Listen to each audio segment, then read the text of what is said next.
Welcome students. In this video we will discuss about chapter 2 of geography, that is physical features of India. Before we start, we will study about the theory of plate tectonics. Tectonic plates refer to the rocky plates which lie below the earth crust. The Earth's crust is made up of 7 major and some minor plates called tectonic plates, and when these plates moved, the movement of these plates, they build up stresses within the plates, and the continental rocks, they also moved. That resulted in the folding, faulting and volcanic activity. Folding, that is the layers they come across each other. Faulting, that is the formation of deep ditches or trenches. And volcanic activity, all of you know this.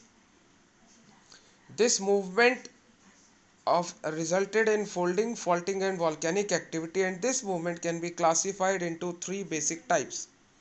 It resulted in convergent boundary. Convergent boundary, that is when the sum of the plates, they come towards each other.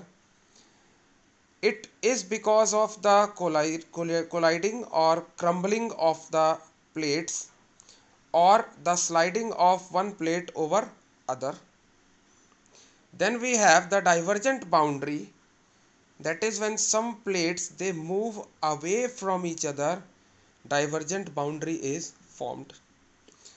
The third one is the transform boundary, that is when the plates, they move horizontally past each other. They form the transform boundary. Now we will study about the Gondwana land.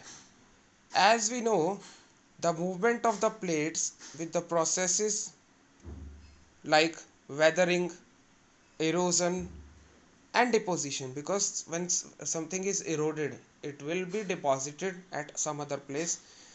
All these three processes change the position and size of continents, and this process took millions of years, and that is why we have the present landform features of India, which have evolved from these processes.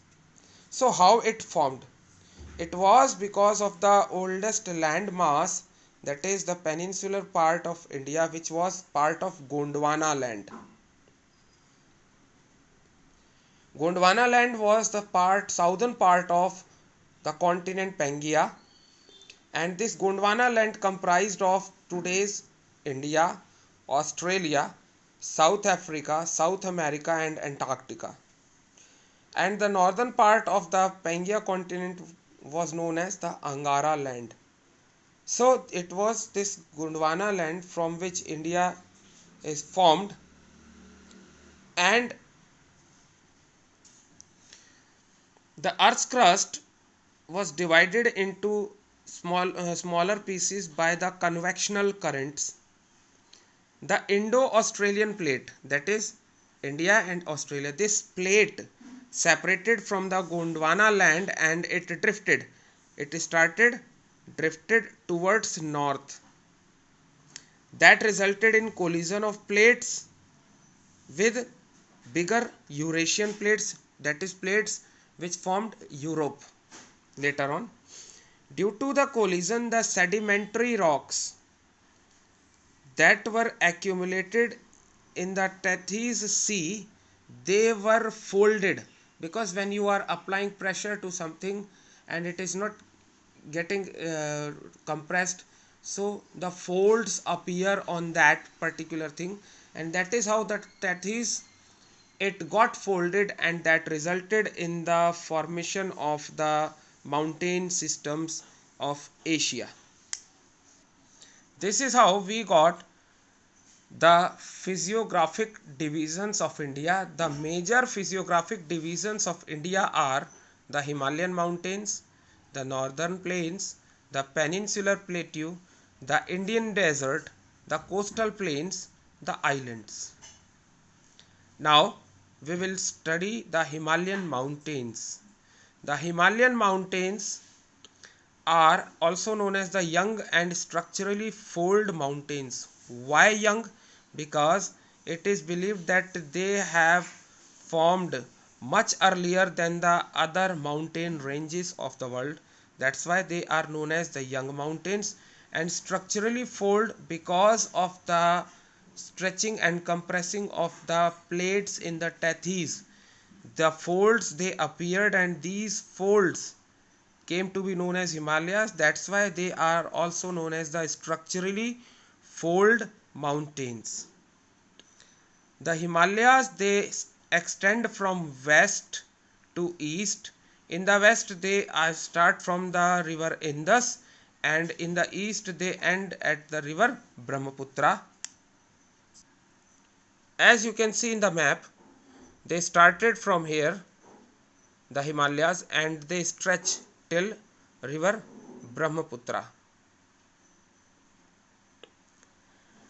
This stretch is 2400 kilometers long, and the width of Himalayas near the Arunachal Pradesh, that is from here, it is 150 meters wide, 150 kilometers wide, and here at Kashmir region it is 400 kilometers wide.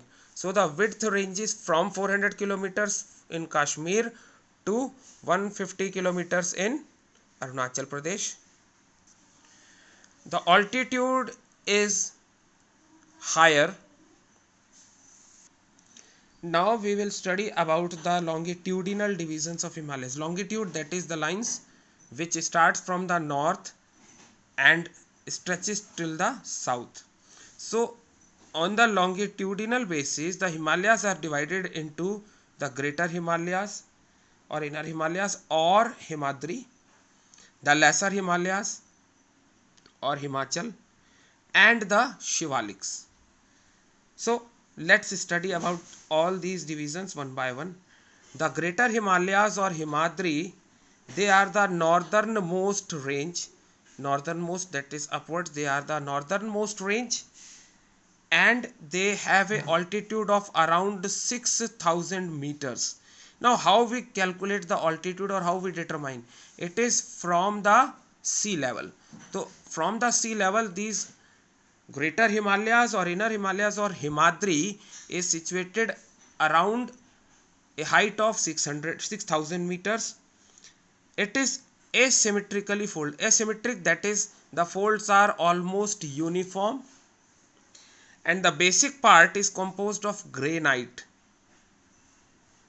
These ranges, they are permanently covered with snow throughout the year, and the river systems, they operate from these ranges, and many large glaciers are present in these Himalayan ranges. All the famous peaks are situated in these Himalayas. Now the Lesser Himalayas or Himachal. The Lesser Himalayas are lying just below the Great Himalayas. They are situated to the south of Himadri. Now this is south, that is below. So in the books it is written they are situated south of Himadri. That means ki they are situated just below the Greater Himalayas. So this particular region is the Lesser Himalayas or Himachal.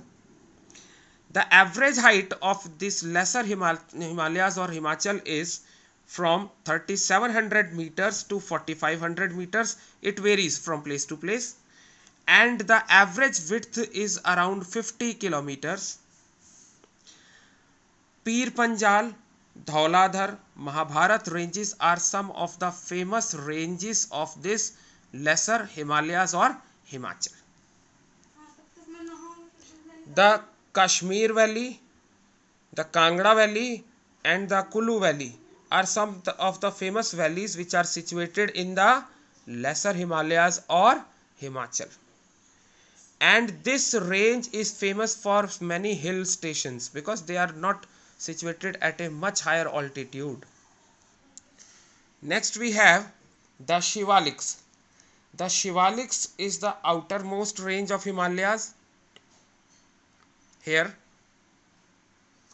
and they extend over a width of 10 to 15 kilometers only, and the height varies from 900 to 1100 meters above the sea level. Unconsolidated, that is sediments which are not compressed by the pressure of water. The sediments, they are blown away, they are brought down by the rivers which are coming from the main Himalayan ranges, like we just discussed. In the greater Himalayas or Himadri, the range is almost covered with glaciers and snow, and rivers, they originate. So while flowing these rivers, they carry some sediments, and these sediments are deposited here. These valleys are covered with thick gravel and alluvium. Gravel, that is the small pebbles or stone like structures which are coming, which get eroded, which get broken away during the course of flowing water and get deposited here. Next we have the dunes. All of you have heard Dehradun. Dune is actually the valley which is lying between Lesser Himalayas and the Shivaliks. Lesser Himalayas and the Shivaliks, the valleys lying between the longitudinal stretch of the Lesser Himalayas and the Shivaliks is known as Dune, and some famous dunes are Dehradun, Kotli Dune and Patli Dune.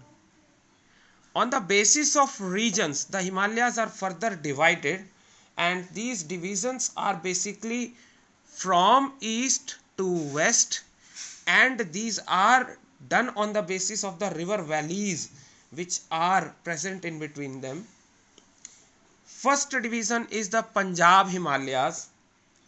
It is the part of Himalayas which lies between river Indus and Satluj. That is the Punjab Himalayas, and these are regionally known as the Kashmir and Himachal Himalayas. Then we have the Kumaon Himalayas between Satluj and the Kali rivers is the Kumaon Himalayas. Satluj and Kali rivers is the Kumaon Himalayas. Then we have from Kali till Tista, we have the Nepal Himalayas. Tista river that flows. So between Kali and the Tista river we have the Nepal Himalayas. Then we have the Assam Himalayas, that is the region between Tista and Dihang rivers is known as the Assam Himalayas.